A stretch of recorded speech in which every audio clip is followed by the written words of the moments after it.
Hey, we're live. Yeah. We're live. Yeah. What's up? Today I'm here with Stephen Michael Quezada, my guest. And you might know him from, of course, Breaking Bad, the movie Wishman, and also now he is a city controller. I don't control nothing. Oh, yeah, city commissioner. He's a politician now, so we're going to County get into Commissioner, that. Right. So now you're a politician. But anyway, I'm checking you out. I see the gray stuff here. Man. You know what I noticed, Stephen? I noticed it's my COVID beard. It is, exactly, but I noticed that during this COVID crisis, right? Like everybody's now, you look at them, their hair's messed up. Everybody got gray. You know, I spoke to my mother last night on the phone. Yeah. We did FaceTime. She got gray too. She got gray whiskers, bro. She got gray whiskers? Yeah. My mother got a gray beard, bro. It's like, this coronavirus is serious, bro.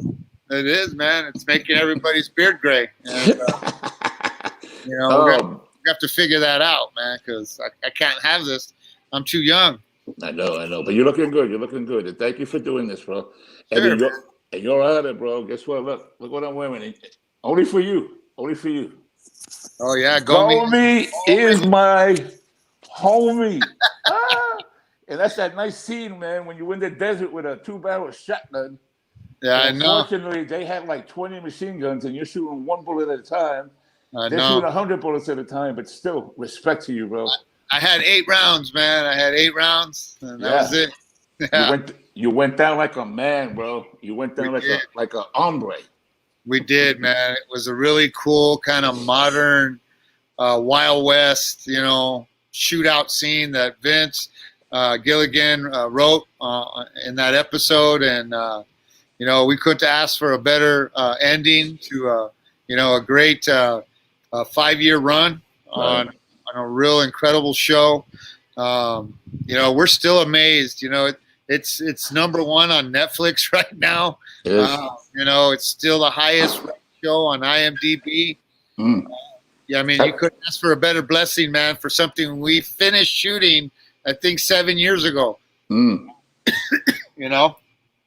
So 7 years ago, and it's, I think, the most downloaded Netflix stream, I think.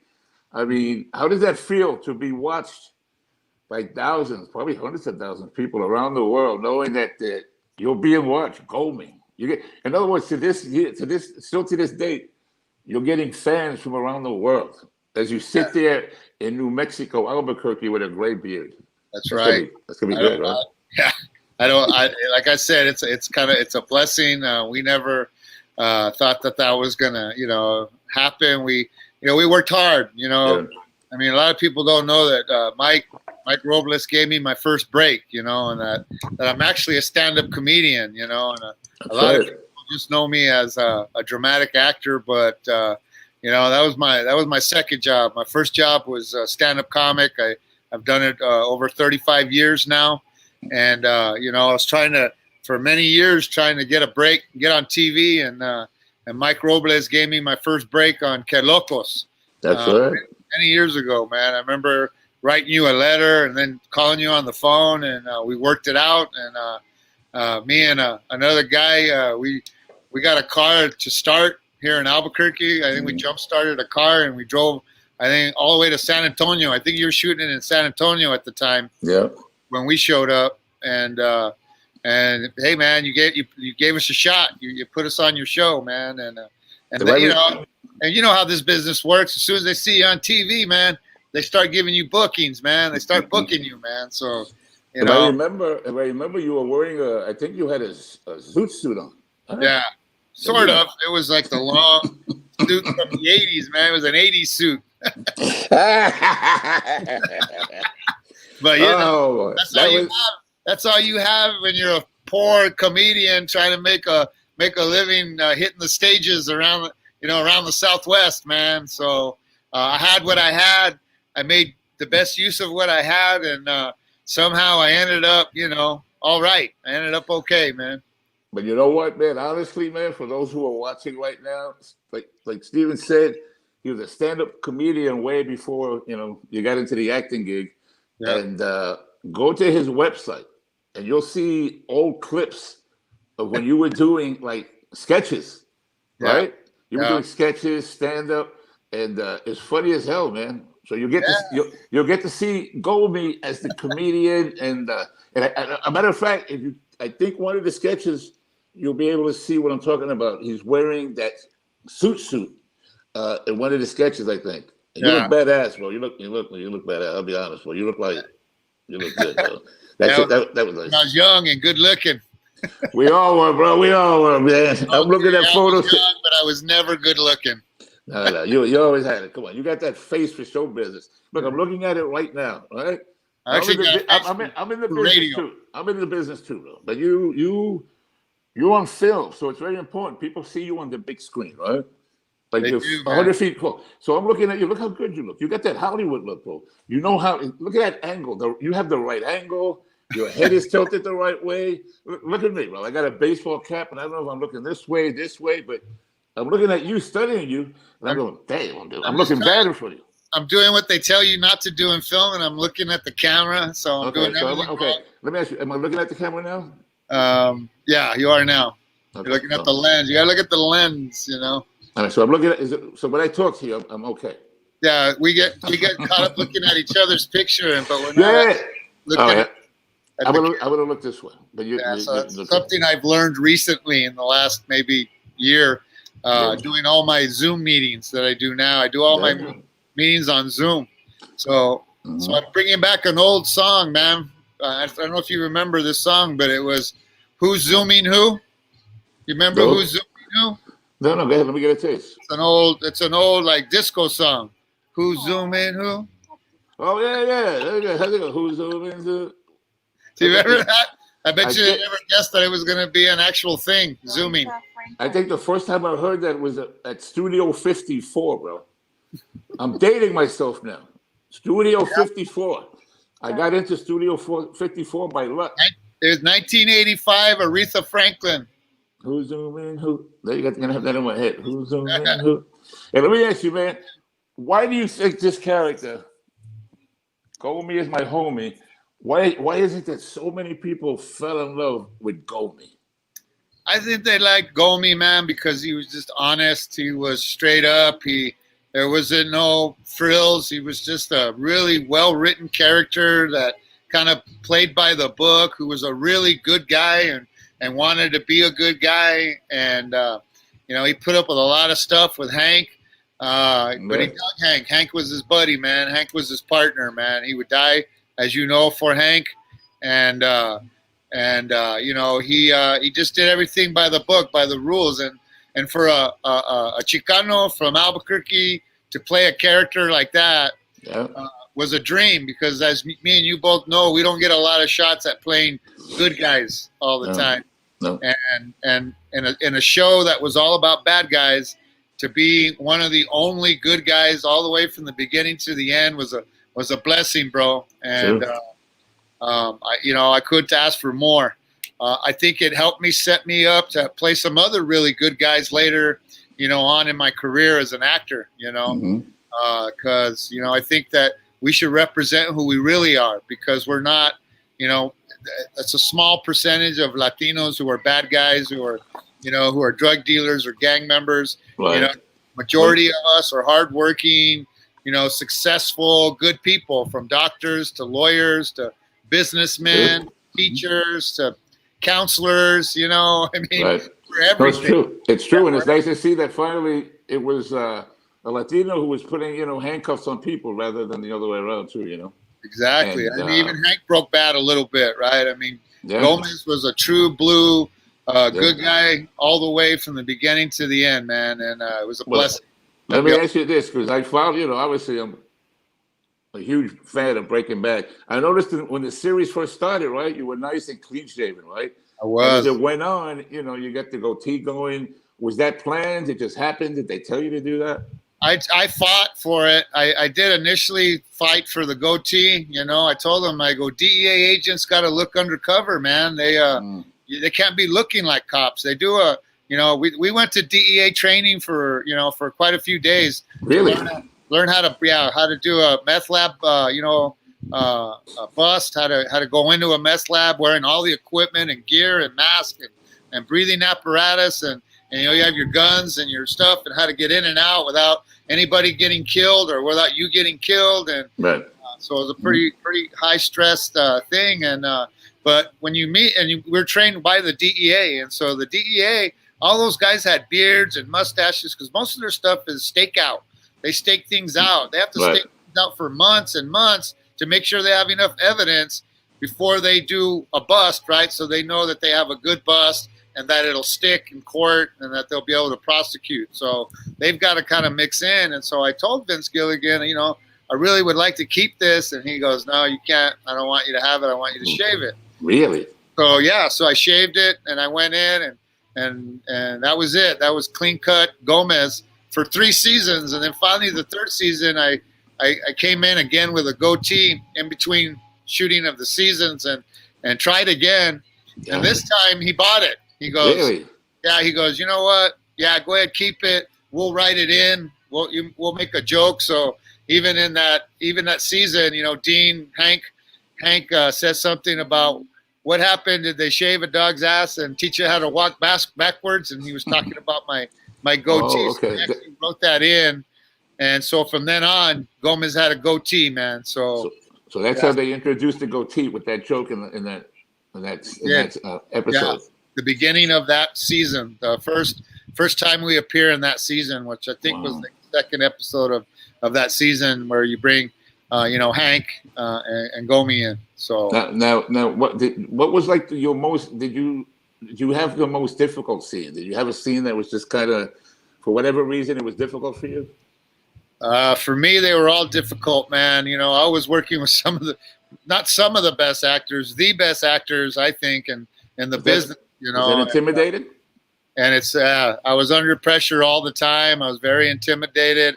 I'm more comfortable in front of a live audience as you are, right? And I can handle 3,000 people better than I can handle a camera in my face. Wow. And working with such talented people. But I was blessed, man. I got to get better every season. I saw how I grew as an actor every season, and I paid attention. And I got to work with Dean Norris, who's, I'm telling you, one of the best damn actors out there. Such a pro, shows up ready to go. And so it was a lot of pressure on me to, you know, not make him look bad, right? He relied on me as an actor. We became the best of friends, and that's why Hank and Gomi, we get a lot of love as the best cop duo in television history, because people believed that we were really, really friends. And what was cool, bro, is that we were actually that good of friends off camera, man. I mean, I noticed that. I noticed on social media that in a way like brothers do, man, and we're still brothers to this day. Nice. You know, nice. And we help each other out. And every time he comes into Albuquerque, we hang out and we make sure that he gets plenty of New Mexico's carne adobada, and you know, he loves New Mexican food. And so that friendship will be forever. It's a forever friendship, and so I'm grateful for that. Yeah, you can notice that on the series. You guys were always tight, and I mean, you're right. I can see why, you know, most people would say the best, you know, duo. You know, if you guys were tight. What was it like? You know, you going in. You know, it's the final scene. Was it emotional? What was it like knowing that this is the last scene that we're gonna have in this series? Yeah, the picture on your shirt, man. That's from, you know, that's from the final episode of Hank and Gomez. It was very emotional for both of us. We'd spent a lot of time together. We knew that this was the end of something that was great. You know, it was funny when we shot the pilot. You know, Dean goes, "Hey, man, Steven, I've done a lot of these pilots. Don't get your hopes up. You know, they even be as great as this pilot is. It may not make it. It may not even air, man. And I just want you to, you know, be aware that congratulations, getting your first, you know, pilot, but it might not take off, you know, because we believed in it. We knew it was something special. That pilot was anyway.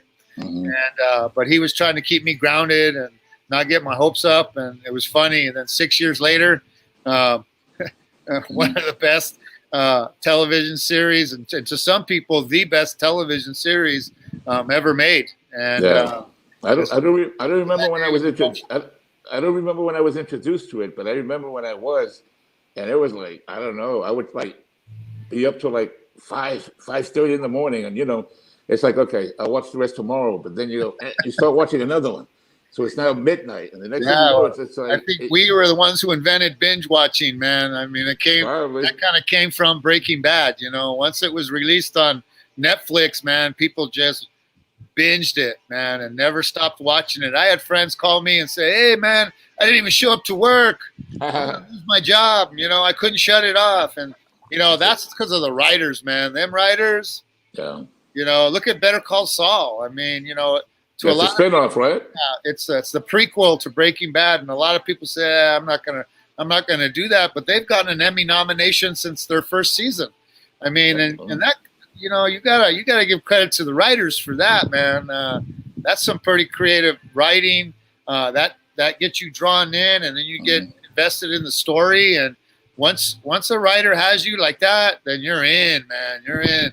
But how many stand-up comedians were in the series Breaking Bad? I think I noticed every other episode. I said, I know him. Yeah, I know him. It was all comedy people. I mean, except for maybe Anna Gunn and Aaron Paul and RJ, and RJ was a young actor. This was his first break, but right. I mean, Bryan Cranston does sketch comedy. He does sitcoms. Bob Odenkirk is sketch comedy writer. Right. Bill Burr. Norris is funny. Bill Burr. Lavelle Crawford. I think Lavelle Crawford. Yeah, Betsy Brandt is hilarious. I mean, all these funny people doing this really hardcore, heavy-duty drama. Exactly. And power to stand-up comedians, baby. Not only can we tell jokes, we can get down with some serious acting, man. Yeah, and that's and I think a lot of comedians throughout history, from Robin Williams to Jim Carrey, proves that comedians bring a different level of drama, to dramatic acting. And I wanted to make sure that I didn't let down my comedians, and I paid attention, and I gave it my best, and I worked hard to grow and get better, because no one's ever where they want to be, as you know. We're always trying to get better and be better and grow. But I'm very confident in the fact that I was able to grow, and I think it even showed some of my recent movies that I was able to do. We're talking about your movies, right? Do you do method acting? What I do is I try to identify to the character and tie it into somebody I know. Right. That's my question. Somebody I know, then I can relate to it, and I think I could portray it, better. Right. And so that's where I'm heading with this. So in that final scene, right, when you're about to die and you whip out that gun, and I saw your face almost like, well, it's like that. Look at his face. Look at that. You're about to what? You're like 2 bullets away from dying, right? Who was that character? Who were you thinking like? That was Gomi, man. Gomi was created from season 1. Gomi was a tough guy, man. Gomi was a badass, man, and he didn't get a lot of. He didn't get a lot of opportunities to show how badass he was in Breaking Bad, but when every opportunity he took to be a badass, he did it. You could see it in his face and in interrogation, some of the interrogation scenes. When he's facing bad people, man, he puts on this, I'm gonna get you, I'm gonna prosecute you, and I'm gonna get you off the streets. And so I created a backstory in my mind of why Gomez, became a DEA agent, and why he was so passionate about, busting the bad guy and busting drug dealers in particular. And so that backstory helped me create who Gomi, ended up being. And so that's all Gomi right there, man. Gomi was, he was a badass. He wasn't afraid of nobody. He didn't back down, as you saw in that last final scene. Neither did Hank. And that's why, the two badass partners in television history, man. So we're excited to have been able to be that. Right.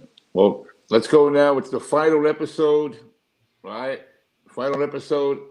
It ends What's the scene like after the episode? What's it like? Oh man, it's very emotional. Dean hopped in a van, gave me a hug and said he'll call me later because he was just too emotional for us to even talk at the time, and so was I. And he hopped in the van and went right to the airport. I think he flew right to South Carolina or North Carolina, and and started shooting Under the Dome. So he went straight from Breaking Bad to shooting the Stephen King's Under the Dome like the next day, and then we called each other I think about a week later and got the whole emotional stuff off our chest and thanked each other and told each other how much we loved and respected each other and we stayed friends through that. But because in this business it's hard to stay friends. People get busy, their lives move on, different projects come into play. And it's really hard to, hold on to those relationships. I think people in this business know that. But we figured it out, man. We figured a way not to lose that. And so I've been very fortunate to do that, with a few of my friends. You're one of them that, we've always maintained a friendship and some kind of contact with each other and check in on you. And, I am so happy every time I see a post from you on social media, bro, that you're fighting the fight, man. I'm proud that you have such a positive attitude, man. I think more people should learn from you, man, including me. That no matter what, as long as you get up in the morning and you're breathing, bro, you need to get up and work, man. And you got to be happy that you're there, man. And there's a new opportunity because you're up and you're at it, and you do that. And I think people who are listening to this podcast should know that about you, man. That you're the role model, man. Not the guy from Breaking Bad. That guy got a lucky break, man. The role model is the guy who shows you how to get up, how to fight, and how to dream, and how to get up and follow those dreams, man. And that's you. That's you, Mr. Robles. That's you, bro. Thanks, man. I appreciate all that, bro. I appreciate that. Yeah, man, unfortunately, sometimes it takes, getting punched in the face, as far as your health goes, to realize how precious life is, man. So yeah, I try to be positive because, the battle I'm facing, it's 50-50, 50 doctors and 50 mental, so we have to meet halfway, so I meet them halfway the best I can with a positive mindset. And my philosophy is the minute my feet, when I wake up, touch the ground, thank you, God, for another day. Let's Grateful. go. Yeah, let's go. Let's do it. But anyway, I appreciate you saying that. Now, getting on to move on with your movie, you did a movie called The Wishman, right? Wishman? Yeah, Wishman. Yeah. By the way, that you were great in it. I caught that, I didn't realize you were in it. You didn't say, hey, catch me on Wishman. I just came across it. And when I saw you, I said, damn, good. And your character, I think, was Juan Delgadillo. Yeah. Tell us about Wishman and the character. Yeah, man. Juan was such a great human being. And I got to cheat on that one. I actually got to meet his son and sit down and talk to him about, his dad. And so it gave me a lot of insight. And then I kind of thought of, what kind of person my oldest brother would have been if he would have grown to be an older man. And so I kind of channeled him because I think that, that gave Juan the depth that he needed to be, a great, kind human being. And there's another character that I got to play, a Mexicano immigrant who teaches a young man that he could help people, and that no matter what, no matter how old you are, what color you are, that if people need help and it's within your power to help them, that you should help them, and that you can help them. All you got to do is go for it, right? And so that was a great message that I got to portray in that character. And so another grateful role. I thought they did a great job with Wishman. It wasn't a big, huge budget film. It was cool that I was in another movie with Danny Trejo, which kind of Right. kind of cool. But I thought it was a well written script, and I thought everybody showed up, and gave their A game, and I wish it would have gotten more love than it did. But it's funny, the people who are watching it now, they'll reach out to me on Facebook and say, "Oh my God, I just watched Wishman, and you were incredible, and I love the story so much." And True. that's what movies are supposed to be, right? They're stories. It's not a superhero. There's not things being blown up. It's human stories about real people doing real good things, because it's about the guy who created the Make-A-Wish Foundation. Right. And so it's based on a real story and real people, and I love to be able to do that kind of stuff. Yeah, and I had no clue it was about the Make-A-Wish Foundation, and that's what, to me, when I realized it, it was even more powerful, because I didn't know, I had no idea until, well, I don't want to give anything away, but I didn't know, and when I found out, wow, and that's how it got created, the Make-A-Wish Foundation. It was even, I appreciated it that much more, Yeah. And again, you came across marvelous. You were great, man. You honestly, man.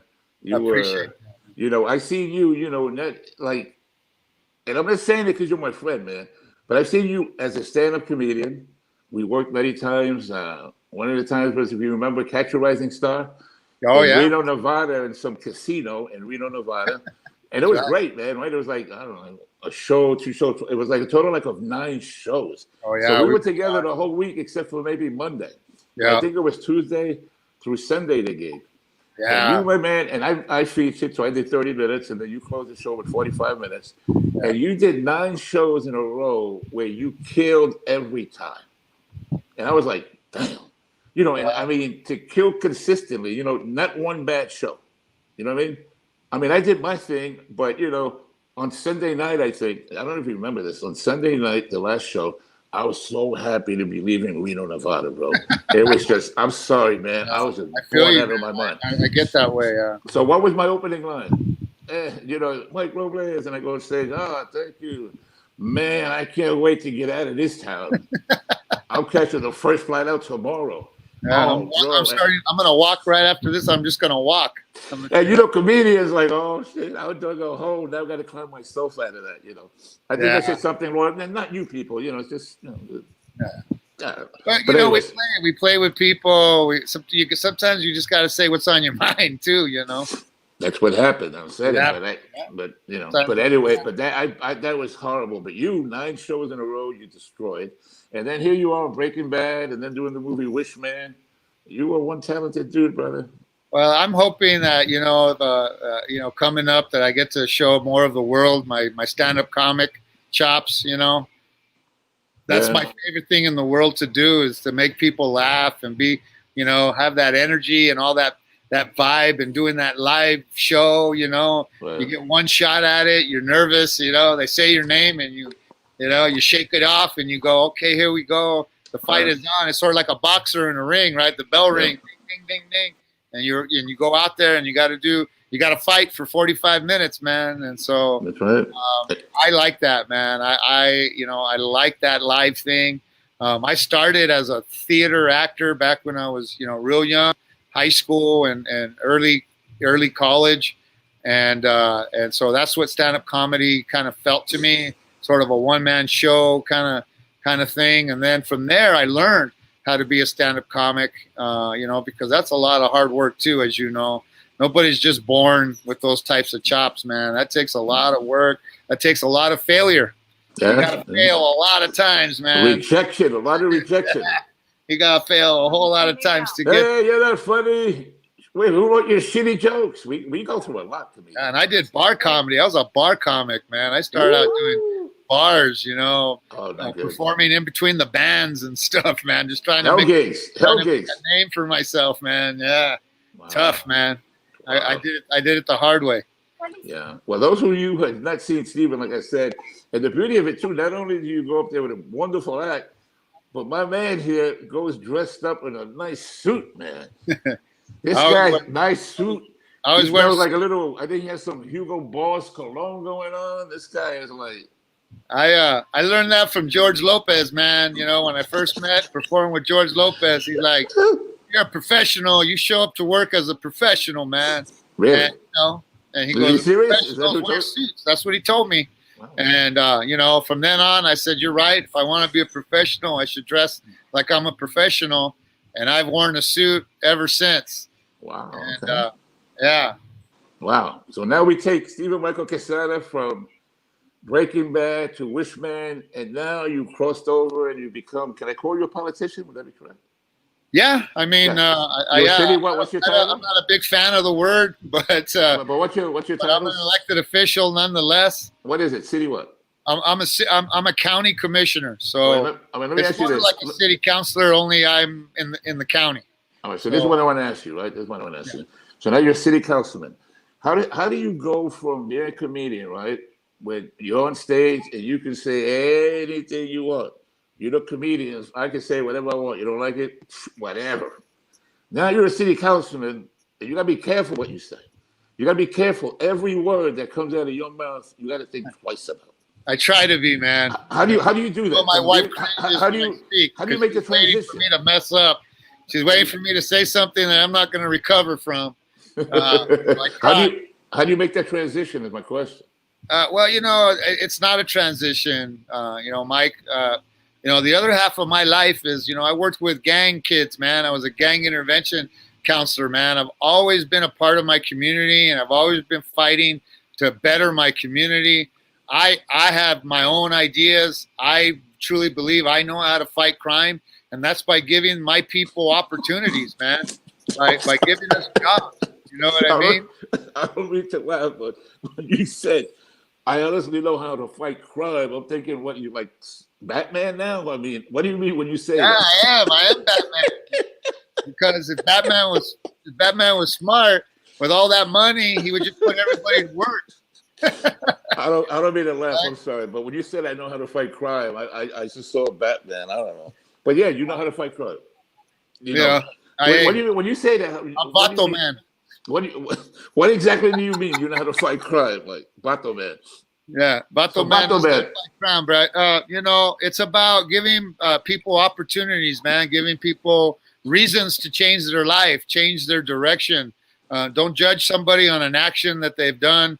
You know, especially young kids, man.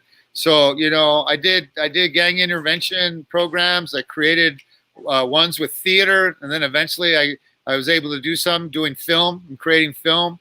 And, you know, I was very successful by doing that.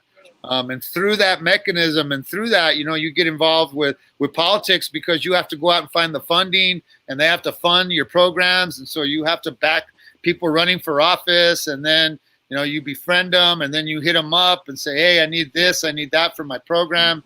And, you know, eventually you just kind of get caught up in that game.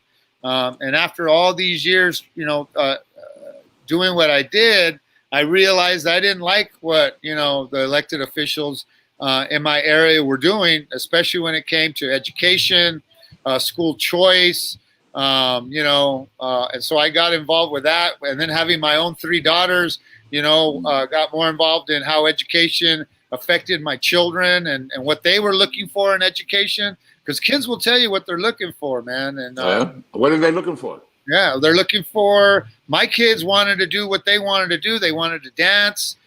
So I got them into a performing arts charter school. You know, it wasn't a paid school. It wasn't private school. You had to get a lottery number, and if you got in, you got in. If you didn't, you didn't. It was a public school.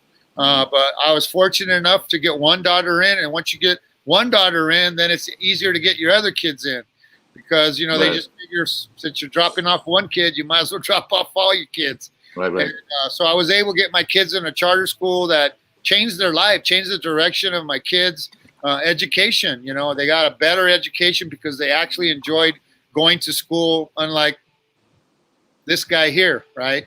And so that, you know, that changed my direction. And because of that advocacy, the community came to me and said, hey, we want you to run for the school board.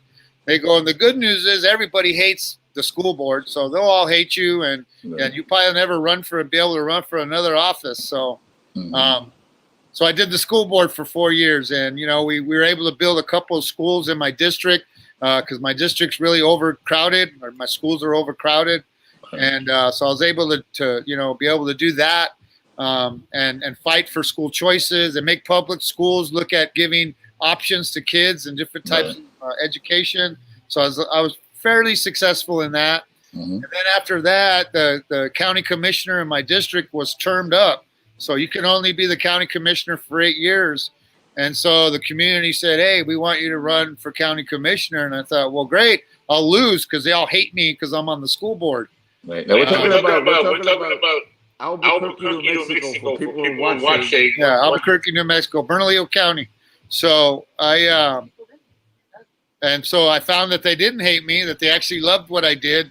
And, you know, they rallied around me, and I won the county commission seat. And I've served 3.5 years. I had to run again for the next 4 years.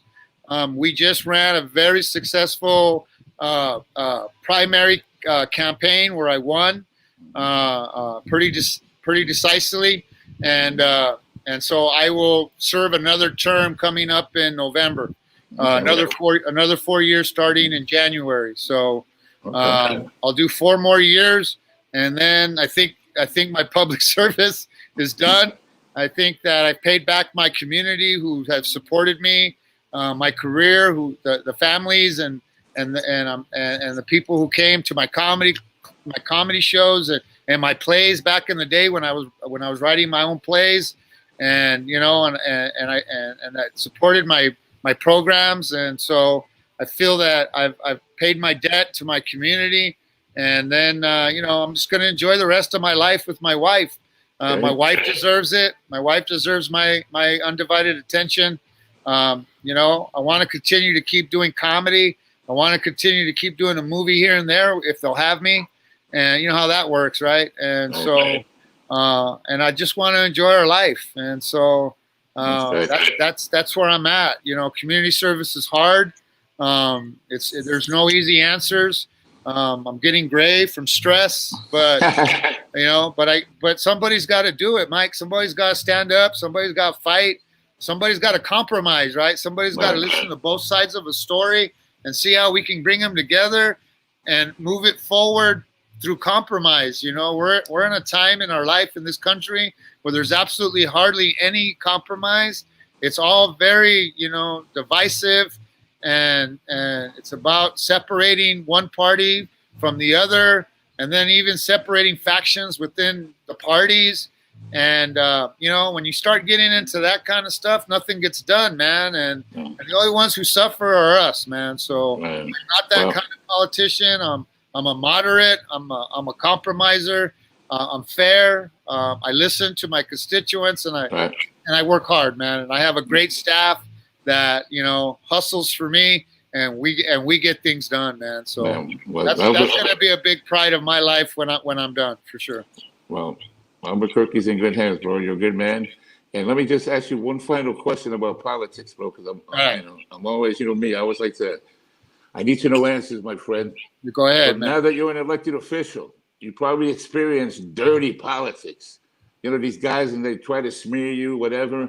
How does an elected official go about finding dirt on another politician?